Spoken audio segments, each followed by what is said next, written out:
Harga properti itu gila ya, nggak masuk akal. Apalagi akibat kenaikan suku bunga, Bu Sri Mulyani bilang orang Indonesia bakal makin susah beli rumah. Kita nggak usah ngomong Linden Nava Park deh, yang saat promo launching harganya itu 14-20 miliar rupiah, yang kelihatannya menarik perhatian Raffi Ahmad.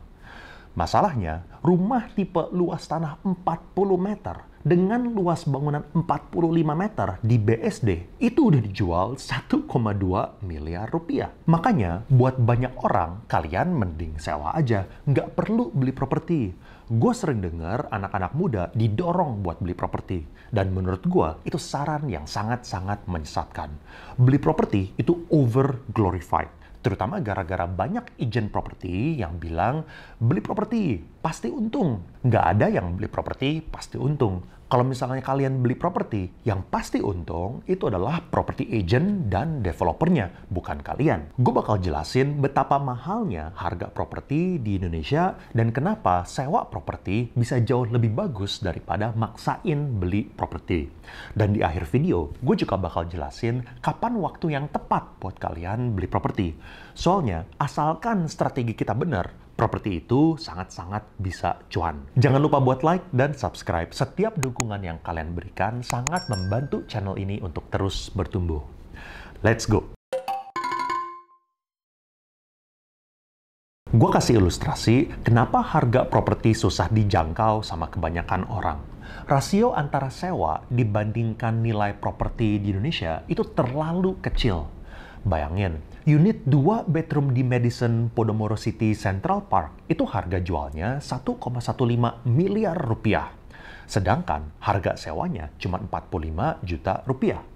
Berarti kan yieldnya itu nggak nyampe 4% setahun. Dan ini kecil banget. Soalnya secara konteks, rata-rata bunga KPR perbankan nasional dan umum saat ini berada di 8,61%. Dan kalau misalnya kalian ambil cicilan buat bayarin 80% dari nilai properti ini, dengan bunga rata-rata, kalian bakal butuh bayar 109 juta rupiah per tahun selama 15 tahun. Berarti biaya sewa setahunnya itu nggak sampai setengahnya biaya cicilan apartemen.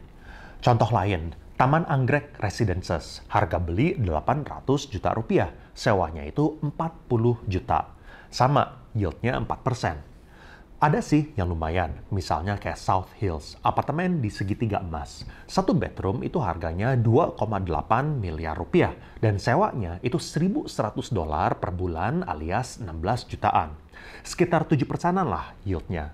Tapi angka 4-7%-an itu perhitungan dari kacamata penyewa. Dan kalau misalnya dari kacamata owner atau pemilik, angkanya itu nggak nyampe segitu. Kenapa? Soalnya, owner itu masih kena pajak PPh final 10%, biaya agent property 5%, dan tingkat hunian yang nggak mungkin 100%. Jadi, rasio 4-7% itu rendah banget loh. Tapi yang jadi pertanyaan adalah, ini tuh salah siapa? Salah sewanya yang kemurahan atau harganya yang kemahalan? Menurut gua, sewanya itu udah mentok, udah cukup. Harganya yang kemahalan. Kok bisa? Soalnya harga sewa itu berdasarkan apa yang orang bisa bayar. Misalnya, buat orang yang mampu sewa apartemen 40-50 juta setahun, penghasilan dia itu udah di angka 120-150 juta. Gimana caranya bisa naikin harga sewa? Kalau misalnya harga sewanya itu mau naik, misalnya jadi 100 juta, berarti penghasilannya itu paling nggak minimal 300 juta rupiah. Alasan lainnya, kenapa harga properti itu makin susah dijangkau sama kebanyakan orang adalah bunga kita di Indonesia itu terlalu tinggi. Kalau misalnya kalian mau ambil cicilan di Amerika buat beli rumah, bunganya itu 6,35%. Dan itu setelah Bank Sentral berkali-kali meningkatkan bunga mereka jadi 4,75%. Dan di tahun 2021, bunganya itu buat nyicil rumah di angka 2,96%. Dan tadi gue udah bilang, di Indonesia rata-rata itu 8,61% per Agustus 2022. Dan salah satu faktornya adalah net interest margin alias cuannya bank yang menurut Pak Jokowi itu di angka tertinggi di dunia. Dan walaupun sebenarnya itu nggak tertinggi sih, tepatnya di Asia kita itu adalah ranking nomor 2. Dan ini angkanya kesannya kecil-kecil ya, jadi mungkin susah buat kita bayangin. Soalnya berapa sih bedanya kalau misalnya seandainya bunga kita di Indonesia bisa rata-rata 7% turun dari 8,6%. Gue kasih simulasinya. Dengan pinjaman 1 miliar dan kita nyicil 20 tahun, selisih bunga yang akan kalian bayar adalah 236 juta rupiah. Padahal selisihnya cuman kesannya itu 1,6%. Itulah alasan kenapa rumah itu makin susah dijangkau buat kebanyakan orang. Dan secara konteks, cicilan rumah di Amerika itu sering bisa dibayar sama pendapatan sewa. Beda sama di Indonesia yang sewa itu hampir mustahil bisa ngebayarin cicilan kalian. Sekarang, kenapa sewa itu bisa lebih bagus dibandingkan beli? Ini ada 2 alasan. Pertama adalah biaya transaksi, dan kedua adalah likuiditas. Kalau misalnya kalian beli properti, kalian bakal bayar BPHTB 5%, dan ini sebenarnya nggak percis 5% ya. Sebenarnya masih ada yang namanya NJOP TKP, tapi kita bikin simpel aja 5%. Praktek di lapangan sebenarnya nggak benar-benar bayar 5% ya dari nilai transaksi. Soalnya secara fakta, banyak jual beli rumah bekas, laporan angka transaksinya itu dilaporkan lebih rendah dari nilai transaksi yang sebenarnya, supaya bayar pajaknya itu lebih rendah. Itu sebenarnya nggak boleh ya, tapi realitanya masih banyak yang seperti itu. Kemudian ada biaya untuk agent properti sekitar 2,5% saat kalian mau jual properti. Jadi udah kebayangkan, waktu kalian beli properti, itu udah kena 5% BPHTB, lalu ada biaya notaris, dan ada biaya KPR kalau misalnya pakai bank. Jadi kira-kira total budgetnya amannya itu di angka 10%. Lalu saat kalian mau jual, kalian bayar 2,5% PPH, dan juga biaya agent properti 2,5% juga. Jadi proses jual beli rumah, walaupun kalian nggak dapet cuan sepeser pun, kalian udah bayar 15% saat kalian jual beli properti. Karena perpajakan jual beli properti di Indonesia itu bukan berdasarkan cuannya berapa, tapi berdasarkan harga pembeliannya dan harga penjualannya itu di angka berapa. Kemudian, proses jual beli rumah itu nggak gampang. Buat hampir semua orang, rumah adalah investasi terbesar kita sepanjang hidup. Biasanya, asumsinya itu adalah 1/3 dari gaji kita dialokasikan buat bayar cicilan rumah. Dan rumah itu nggak kayak investasi lainnya di reksadana, deposito, atau saham yang ketika besok kita mau, kita bisa langsung cairin. Jadi kalau misalnya kalian mau jual rumah, bisa aja kalian butuh 3 bulan, 1 tahun, atau bahkan lebih sampai rumah kalian itu laku. Dan atas dasar 2 alasan tersebut, sangat-sangat konyol kalau misalnya kalian beli rumah, kalau misalnya rencana kalian untuk pakai rumah ini cuma sebentar. Secara prinsip, kalau misalnya kalian mau beli rumah, rumah itu harus dipakai buat jangka panjang. Misalnya minimum banget 5, tapi saran gua adalah minimum 10 tahun. Kenapa? Soalnya kalau misalnya kalian beli hari ini 1 miliar, lalu 2 tahun lagi kalian mau jual, kecil kemungkinan nilai properti kalian itu bisa naik di atas 15% dalam 2 tahun. Dan setelah kenaikan 15% pun, untung kalian itu masih 0. Berarti kalau misalnya kalian berharap bisa untung beli rumah sekarang, pakai 2 tahun, lalu jual lagi, itu menurut gua agak-agak mustahil. Belum lagi, pusing dengan ketidakpastian kapan rumah ini laku. Kalau misalnya lakunya 1 tahun lagi, gimana? Kalau misalnya lakunya butuh 2 tahun, gimana? Kalau misalnya nggak laku-laku, gimana?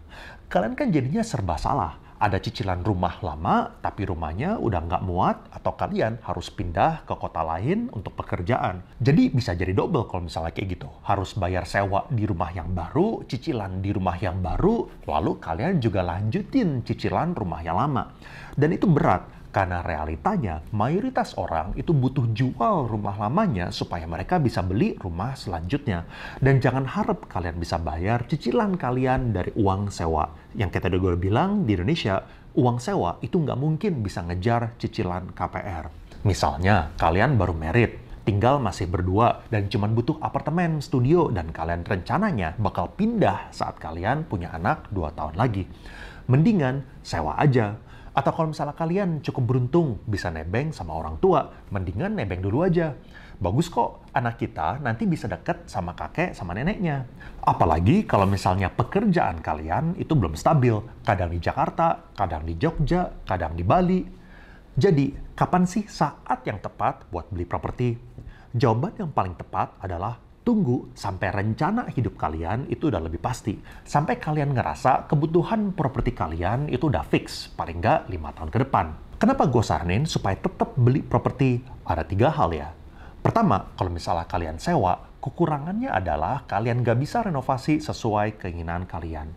Sayang kan kalau misalnya udah renovasi kiri kanan, tahun depan si pemilik nggak mau perpanjang sewanya. Kedua, properti itu ada siklus naik turunnya. Kebetulan aja beberapa tahun terakhir market properti itu lagi nggak bagus, terutama untuk apartemen. Tapi kita tahu saat properti boom, kenaikan harganya itu bisa kencang. Dan nggak ada yang bisa prediksi ya kapan marketnya itu bakal mengalami properti boom lagi. Makanya fokus kita adalah cari rumah saat kebutuhan kita udah fix. Soalnya kalau misalnya kita udah berencana pakai rumah ini untuk minimal 5-10 tahun, kesempatan kita untuk melewati siklus properti yang harganya naik itu jadinya lebih tinggi. Dan sejarahnya, dalam jangka waktu yang panjang, seringkali kenaikan gaji kita itu nggak bisa ngejar kenaikan harga properti. Coba aja kalian survei sama orang-orang yang umur 50-an. Kalau misalnya mereka harus beli rumah yang mereka tinggalin sekarang dengan harga sekarang, dengan gaji yang mereka punya sekarang, kebanyakan orang itu udah nggak bisa beli. Soalnya, kenaikan harga properti dalam jangka panjang itu kerasa banget. Terutama di tahun 2010-an saat harganya itu naik gila-gilaan. Jadi kalau misalnya kalian mau tahu strategi supaya kalian untung beli properti, kalian bisa klik di sini. Dan kalau misalnya kalian mau tahu sisi gelap pengembang properti yang bisa bikin kalian rugi, kalian harus klik di sini. I will see you guys again in the next video.